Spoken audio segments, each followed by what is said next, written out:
नमस्कार दोस्तों, आप सभी का स्वागत है आज की इस नई कहानी में।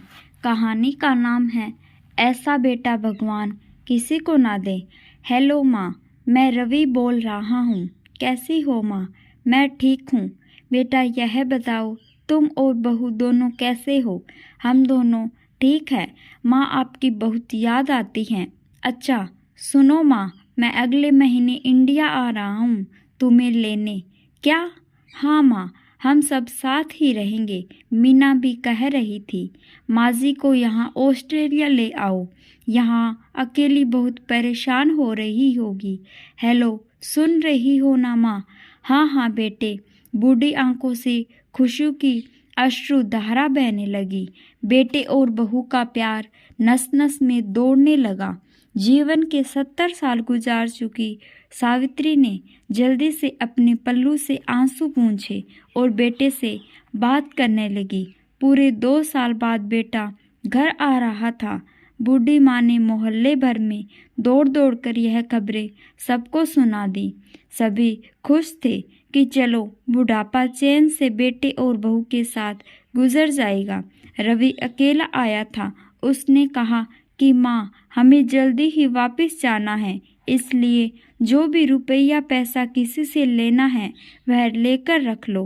तब तक मैं किसी प्रॉपर्टी डीलर से मकान की बात करता हूँ। मकान? माँ ने पूछा। हाँ माँ, अब यह मकान बेचना पड़ेगा, वरना कौन इसकी देखभाल करेगा? हम सब तो अब ऑस्ट्रेलिया में ही रहेंगे। बूढ़ी आंखों ने मकान के कोने कोने को ऐसे निहारा जैसे किसी अबोध बच्चे को सहला रही हो। आनन फानन में औने पौने दाम में रवि ने मकान बेच दिया। सावित्री देवी ने भी वो जरूरी सामान था सब समेटा जिससे उनको बहुत ज़्यादा लगाव था। रवि टैक्सी मंगवा चुका था। एयरपोर्ट पर पहुंचकर रवि ने कहा, तुम यहाँ बैठो, मैं अंदर जाकर सामान की जांच और बोर्डिंग व वीज़ा का काम निपटा लेता हूँ। ठीक है बेटा। सावित्री देवी यह कहते हुए वहाँ पास की बेंच पर ही बैठ गई। काफ़ी समय बीत चुका था। बाहर बैठी सावित्री देवी बार बार उस दरवाजे की तरफ देख रही थी जिसमें रवि गया था, लेकिन अभी तक बाहर नहीं आया। शायद बहुत भीड़ होगी अंदर, यह सोचकर बूढ़ी माँ ने फिर से टकटक लगाए देख रही थी। अंधेरा भी हो चुका था। एयरपोर्ट के बाहर हम लोगों का आना जाना कम हो चुका था। माँ जी, किससे मिलना है? एक कर्मचारी ने वहाँ वृद्धा से पूछा तो वह बोली, मेरा बेटा अंदर गया था टिकट लेने, वह मुझे ऑस्ट्रेलिया लेकर जा रहा था। सावित्री देवी ने घबराकर कहा, लेकिन अंदर तो कोई पैसेंजर नहीं है और ऑस्ट्रेलिया जाने वाली फ्लाइट तो दोपहर में ही चली गई थी। क्या नाम था आपके बेटे का? कर्मचारी ने सवाल किया। रवि। सावित्री देवी ने यह बताया। तब उसके चेहरे पर चिंता की लकीरें उभर आई। कर्मचारी अंदर गया और कुछ देर बाद बाहर आकर बोला, माँ जी, आपका बेटा रवि तो ऑस्ट्रेलिया जाने वाली फ्लाइट से कब का जा चुका है। यह सुनकर वृद्धा की आंखों से आंसुओं का सैलाब फूट पड़ा। बूढ़ी माँ का रोम रोम कांप उठा। किसी तरह वापस घर पहुंची तो अब घर भी बिक चुका था। रात में घर के बाहर चबूतरे पर ही सो गई। सुबह हुई तो दयालु मकान मालिक ने एक कमरा रहने को दिया।